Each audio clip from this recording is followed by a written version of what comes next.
Here's a recent inspection we did that I wanted to voice over so I could explain some of the things that we see in here because we encountered a lot of different issues. This particular home is 95 years old. It's on the east side of Indianapolis. The first thing you'll see is this cast iron pipe. The PVC is a radon mitigation system, but a lot of times we find this cast iron pipe in these old basements. Usually there's not a usable access to them, so a lot of times we have to pull a toilet, or this cast iron pipe actually runs all the way through the roof. Sometimes we can access it through the roof. In this instance, you'll see here the end of the pipe is open. I was able to disconnect a rubber boot that they had on it to connect a toilet. A couple screws, pull that off, and we can shoot the camera down. In the basement, you're going to find cast iron pipe. That's super common. The camera's a little fogged up in this section just because it was a cold day and there was probably warm water or something in there previously. It'll clear up in just a second once we hit some water and rinse the lens off. The cast iron pipe includes the vertical stack, or the vent pipe is what we call it. As it passes through the foundation or the basement slab, it'll continue as cast iron until we exit the house. If I rewind just a little bit, you'll see where the water is rushing in from the right side. That's because I was able to turn on a laundry sink in the basement and make sure we get the line wet as we push the camera through. It helps a lot. There's where you see the water coming in. And the lens will clear up now. All right, so this is a really standard looking cast iron pipe, especially for a house that's 95 years old. The water you see in it is just because we're running water. That's not holding water. But we will see that in just a minute. So here we're coming up on a small section, this piece right here of clay. This is super normal. We usually see a small section of clay pipe where the sewer line exits the perimeter of the house. So usually under the foundation wall or through a foundation wall.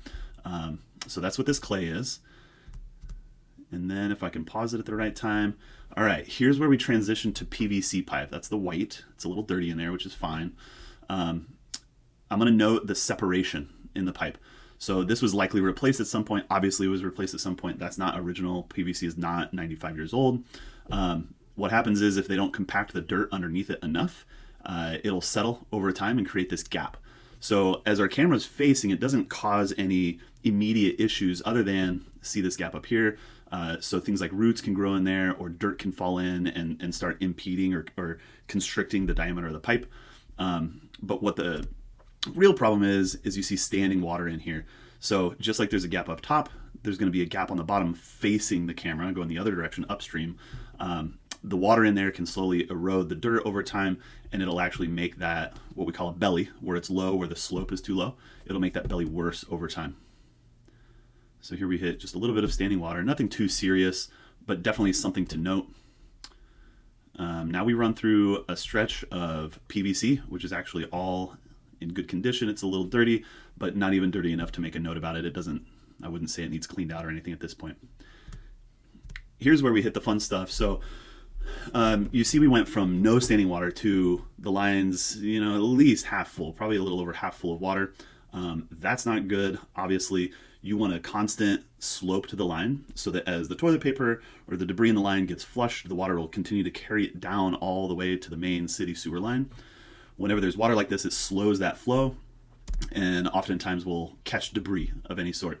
So you can see as we enter this section any minute, it'll be full of stuff floating in the water. And of course the camera's kind of scraping along the bottom, so it's stirring up a lot of the stuff that was stuck in there as well.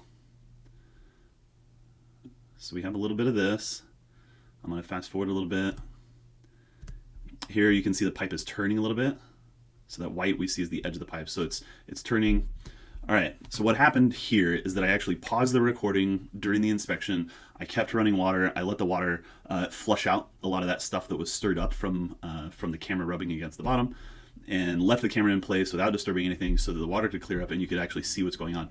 We could not get the camera past this lip. So the white you see is the PVC.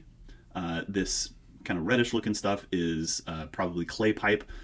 Usually a lot of times we see it transitions back to clay before it enters the city sewer, so we can assume not too far down the line that it actually hits the city sewer. And this was located to be right at the front edge of the property, so all of that kind of makes sense. It lines up. But you can see all the stuff that's accumulated down here.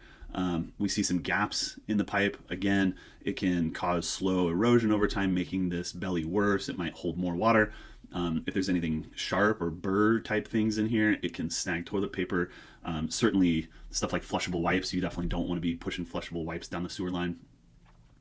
I think I give it one last go here to try to get it over. Sometimes we can get the camera to hop over, sometimes we can't. In this case, it was a no-go. So we give it a shot. A lot of times we try flushing a toilet or running some extra water to help urge that camera to go over some small lips, but this was a pretty big lip. You can see all that stuff floating in the water again. And then we start pulling the camera back.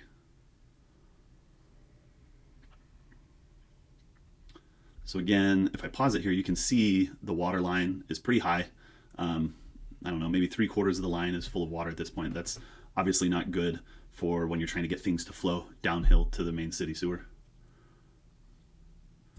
You can see chunks like this, which was probably just settled debris on the bottom that the camera scraped up. Stuff like that floating around inside the line.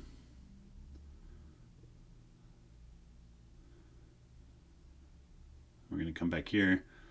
So there's running water, which is why you see it kind of moving a little bit. Then we come back through the line. When we hit the roughly 10-meter mark, so this is our distance counter up here. You can see it start to go underwater a little bit again. This is where we saw it at the beginning, where it went from the clay to the PVC, and the PVC had settled a little bit, so it's holding the water, and you can see the camera snags a little bit as it comes out. That's that transition. And then we just pull it all the way back out. So again, this was just a really good example of a lot of different styles of pipe, a couple different issues that we ran into. It's all fixable.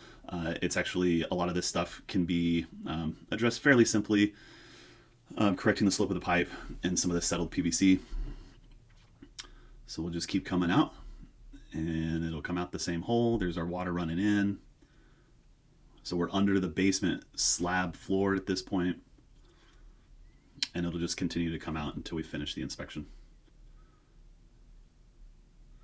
Now we're going vertical up and out of the stack, and out the same hole we went in. So that's it. I hope you enjoyed it. Happy to help you out with any future inspection needs you have. If you're a realtor, a home buyer, contact us directly. We do work with a lot of home inspectors as a subcontractor to them to help make sure their clients get all the information they need on their home inspection. That's all. Thanks.